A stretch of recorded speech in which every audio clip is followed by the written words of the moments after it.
부활절을 보내면서 우리가 1년에 한 번 부활 주일만 주님의 은혜를 기억하는 것이 아니라 부활절 이후에도 그 부활하신 주님의 은혜가 우리의 삶 가운데 넘치기 위해서 오늘 말씀을 함께 나누도록 하겠습니다. 브레넌 매닝이라고 하는 사람의 책이 있는데요. 굉장히 유명한 책인데 거칠 것이 없는 신뢰라고 하는 책에 어떤 이야기가 나옵니다. 인도에서 물을 깃는 일꾼이 있었는데요.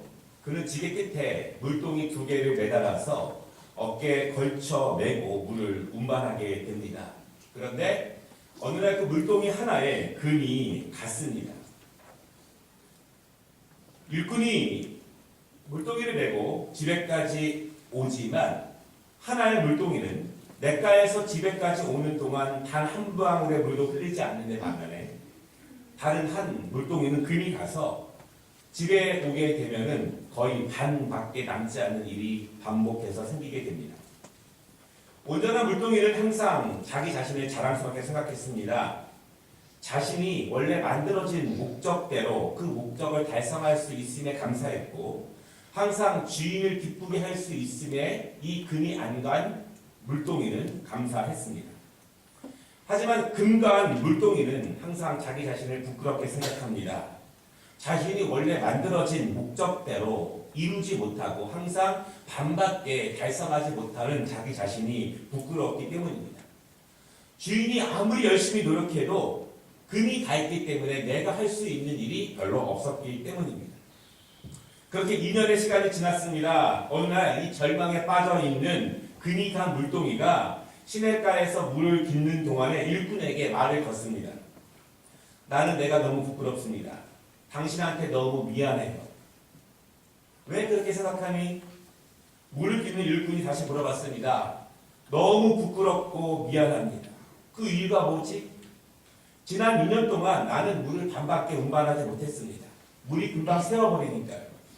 당신이 아무리 노력해도 소용이 없었습니다. 나는 당신의 기대에 부합하지 못한 내 모습이 너무 부끄럽고 그것이 너무 괴롭습니다.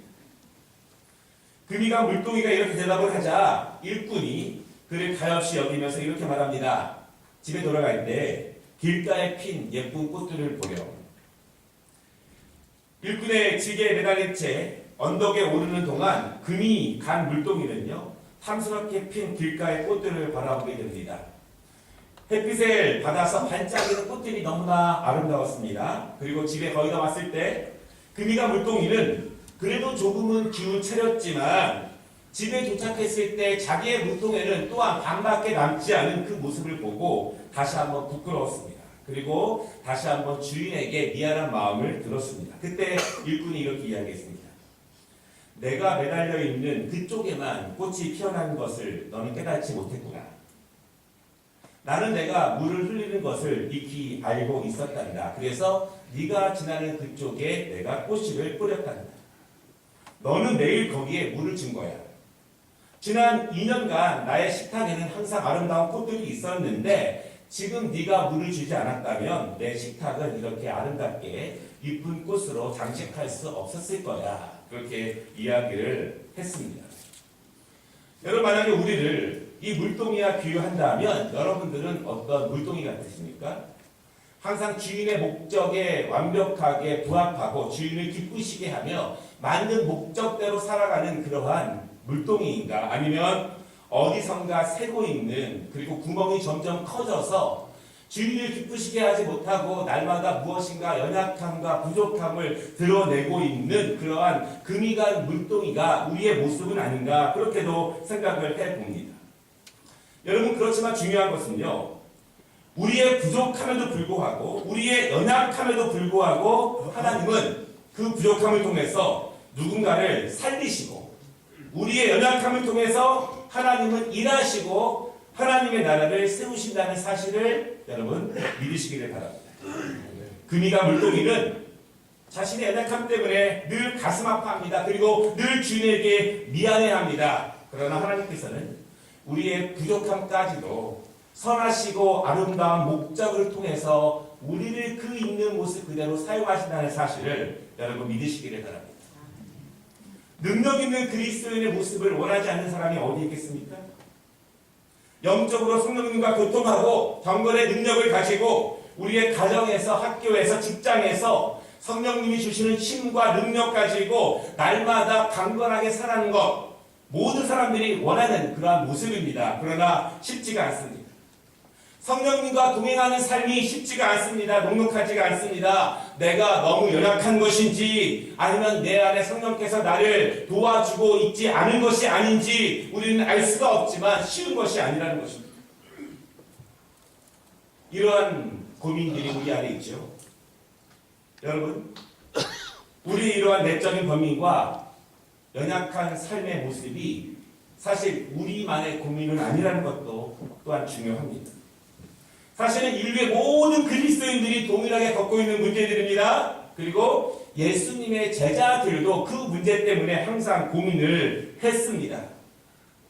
그러나 중요한 것은요, 날마다 고민만 하고 연약함을 안타까워만 하고 그렇게 지나간 사람들도 있지만 그것을 극복하고 정말 강건하게 능력으로 살다 간 그리스도인들도 있다라고 하는 것입니다. 그렇다면 우리는 우리의 연약함과 부족함 가운데에서 어떻게 그것을 극복하며 능력 있게 살아갈 수 있는가? 오늘 두 가지로 함께 본문을 통해서 말씀을 나누려고 합니다. 첫 번째 말씀은요, 믿지 못하는 사람들은 늘 있습니다. 오늘 우리가 함께 읽은 본문에 중요한 포인트가 있는데요, 예수님이 부활하셨지만 그것을 믿지 못하는 사람들이 있다. 이것이 중요한 포인트입니다.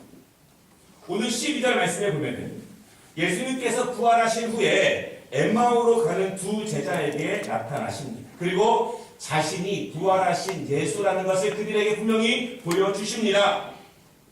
그 두 제자는요, 예수님이 돌아가신 다음에 깊이 낙심했습니다. 모든 소망이 사라졌습니다. 그래서 이제는 고향으로 돌아가는 길이었습니다. 그때 부활하신 예수님께서 그들에게 나타나시고 그들에게 자신이 부활한 예수라는 사실을 분명하게 밝히십니다.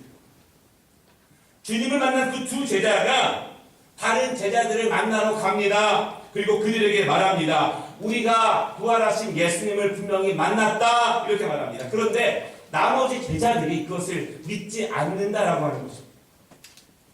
두 제자는 분명히 부활하신 예수님을 만났는데 만난 사람이 분명하게 확신을 가지고 그 이야기를 전했는데 그것을 믿지 않는다라고 하는 것입니다. 여러분, 왜 믿지 않을까요? 믿지 않는 이유는 두 가지 정도가 있는데요. 첫째로 여러분, 과학적인 지식으로만 생각하면 믿을 수 없는 것들이 많습니다. 세상 사람들이 모두 다 과학에 능통한 것은 아니지만 합리적이고 이해가 되는 이성적 판단을 굉장히 중요하게 생각합니다. 내가 보지 못하고 내가 가보지 못해도 믿을 수 있고 이해할 수 있는 범위들이 사실은 있습니다. 예를 들어 맛있는 식당에 대한 이야기를 들으면 가보고 싶죠? 좋은 여행지에 대한 말을 들으면 호기심이 생깁니다. 어떤 용한 의사에 대해서 얘기를 들으면 우리도 가서 치료받고 싶어 합니다. 이런 이야기를 믿을 수 있습니다. 왜냐하면 충분히 가능한 것이기 때문에 그렇습니다. 내가 가보지 않았지만 내가 경험하지 않아도 어느 정도 가능하게 이해가 되는 범위들이 있습니다. 사람들은요, 자기가 이해가 되는 것만 믿으려고 하는 습성이 있습니다. 사람들의 지식의 수준이 다르고 과학적 능력도 다르지만 자신의 지성과 자신의 경험의 범위에서 이해가 되는 부분만 믿으려고 합니다. 그래서 이해가 안 되면 믿지를 않으려고 합니다. 이러한 모습은 우리 그리스도인에게도 있습니다. 이해하는 척을 하는 사람들이 있습니다. 믿는 척을 하는 사람도 있습니다. 여러분, 그렇지만 그것으로는 능력이 되지 못합니다. 그것으로는 생명이 되지 못합니다. 교회를 댕길 수는 있지만 진정한 제자가 되지는 못합니다. 바울은 그런 그리스도인들의 모습을 뭐라고 말하냐면 경건의 모양은 있으나 경건의 능력은 없다, 그렇게 말합니다. 예배하는 척할 수 있고 기도하는 척할 수 있지만 진정으로 믿지 못하면 그 안에 생명과 능력이 나타나지 않는다라고 하는 것입니다. 오늘 13절에 보면은요, 그 믿지 않는 다른 사람들은 누구인가? 그들도 예수님의 제자들입니다. 그런데 예수님을 직접 만난 두 명의 제자가 부활하신 예수님에 대해서 증언하고 있지만 나머지 제자들은 믿지 않는 거예요. 믿지 않습니다. 물론 처음 그 엠마오로 가던 두 제자도 믿지 않았었죠. 그들은 낙심했습니다. 그들은 주님의 죽으심이 끝이라고 생각했습니다. 왜냐하면 모든 사람들은 죽으면 끝이기 때문입니다. 그러나 주님은 부활하셨죠. 그리고 부활하신 주님을 만나자 그 두 제자의 낙심과 의심과 실망과 절망은 확신과 소망과 믿음으로 바뀌게 됩니다. 그리고 말합니다. 확신 있게 우리가 부활하신 예수님을 직접 만났다 이렇게 자신 있게 이야기합니다. 여러분 그렇게 이야기해도 믿지 않는 사람들이 있습니다.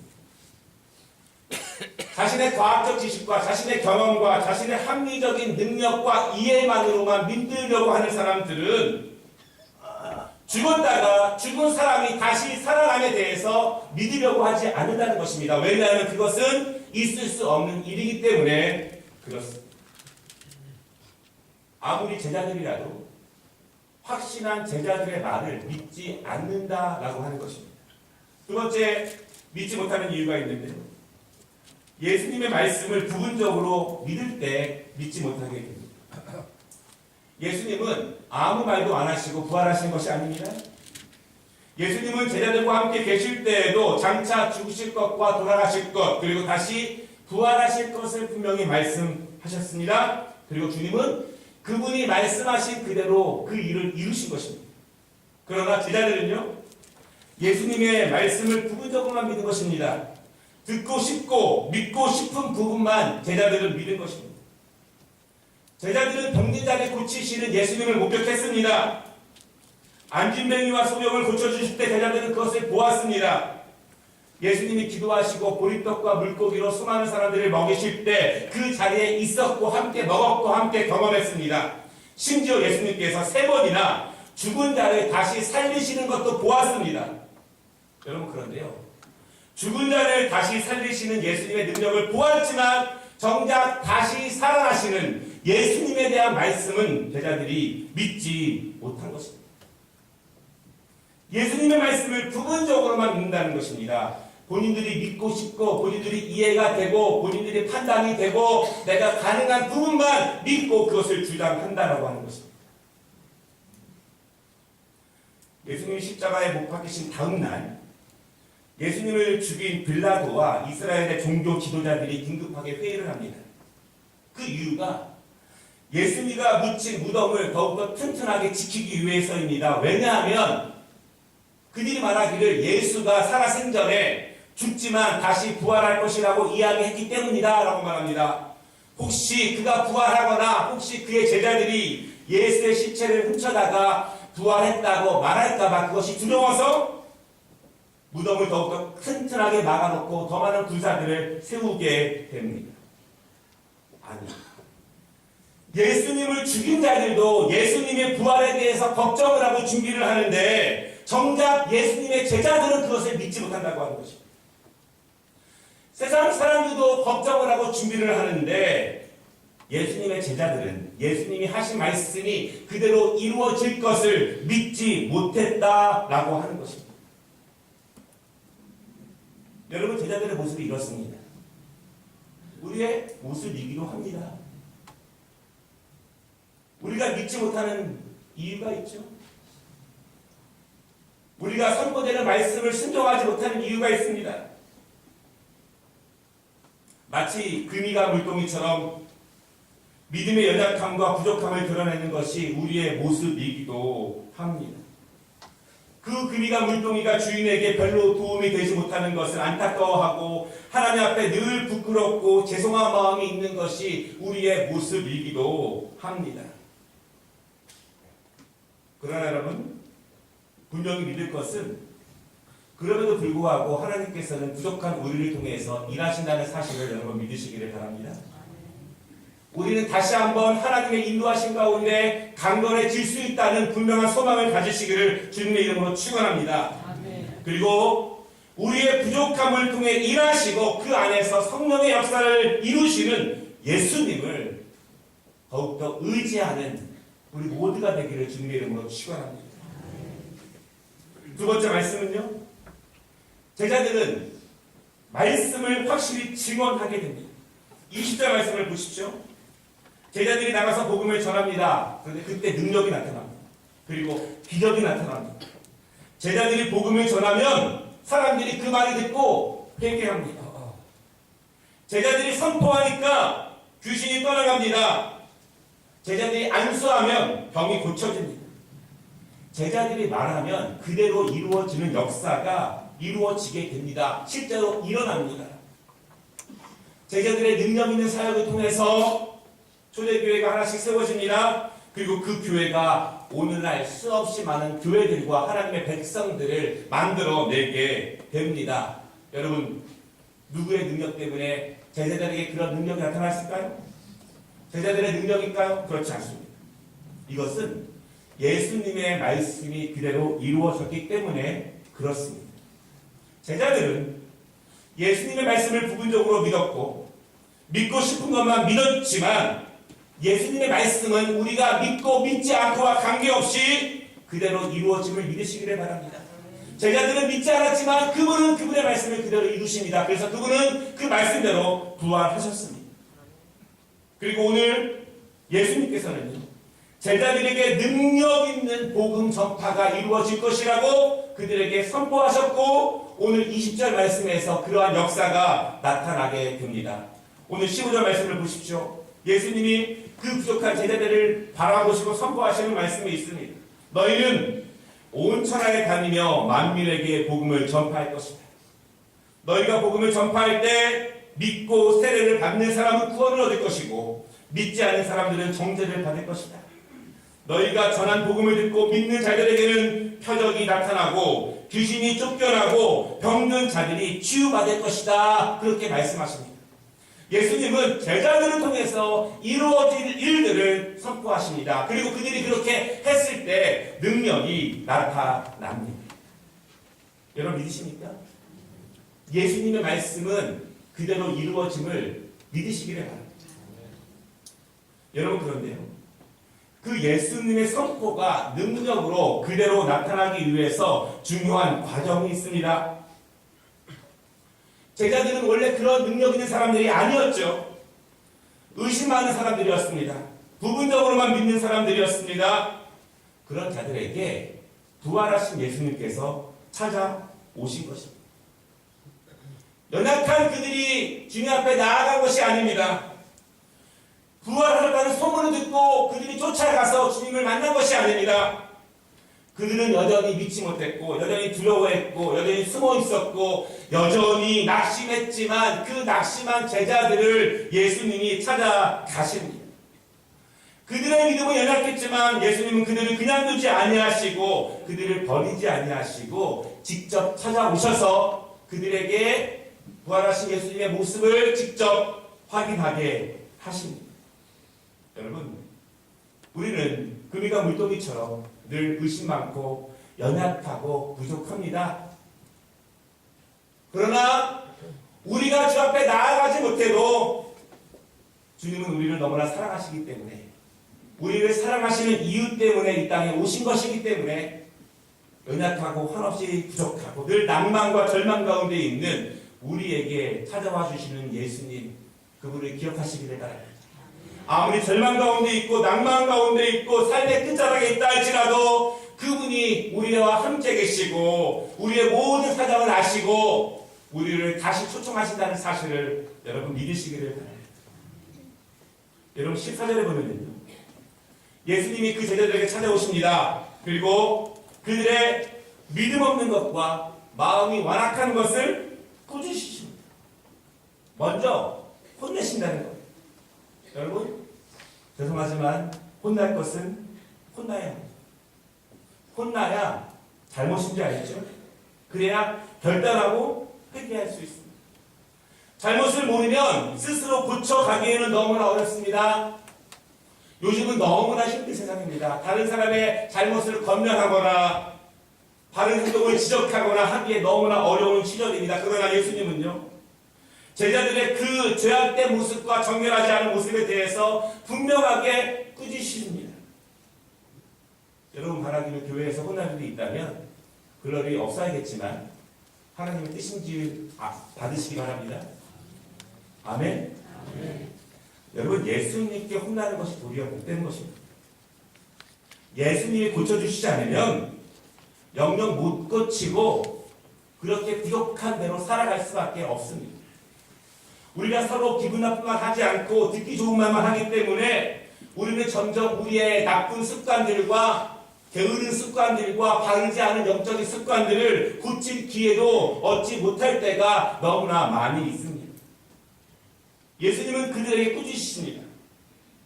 바로 믿음 없는 것과 마음이 완악한 것을 꾸짖습니다. 여러분, 이 말씀을요, 원어로 보면은 예수님은 굉장히 강하고 준엄하게 심각하게 꾸짖습니다. 제자들은 이 말씀을 들을 때 너무나 두려워했고 힘들어했고 전례 복이 없었던 예수님의 강한 질책에 그들은 두려워합니다. 그리고 다시 반복하지 말아야 한다고 굳게 다짐을 하는 그 정도 강도의 꾸짖음입니다. 믿음이 없다 이 말은요, 믿음이 아예 없는 것을 말하지 않습니다. 지금 믿음이 아주 약한 상태에 있다, 그것을 말합니다. 지금 믿음이 약하다는 것이 무엇일까요? 하나님의 말씀을 그대로 믿는 정도가 약하다는 것. 예수님의 말씀이 그대로 이루어질 것이다라고 믿는 정도가 약하다는 것입니다. 그렇기 때문에 부분적으로만 믿고 내가 믿기 쉬운 것만, 믿을 수 있는 것만 믿게 됩니다. 마음이 완악한 것은 무엇이냐면 완악한 거부다, 이런 말씀입니다. 구원하신 예수님을 봤다는 제자들의 말을 강하게 거부합니다. 봤다는데, 경험했다는데 그 사람들이 말하는 것도 거부한다라고 하는 것입니다. 왜 그랬을까요? 설교 초반에 말씀드린 것처럼 자신의 경험과 이성과 이해로만 믿었고 예수님의 말씀을 부분적으로만 믿을 때 그런 일이 벌어집니다.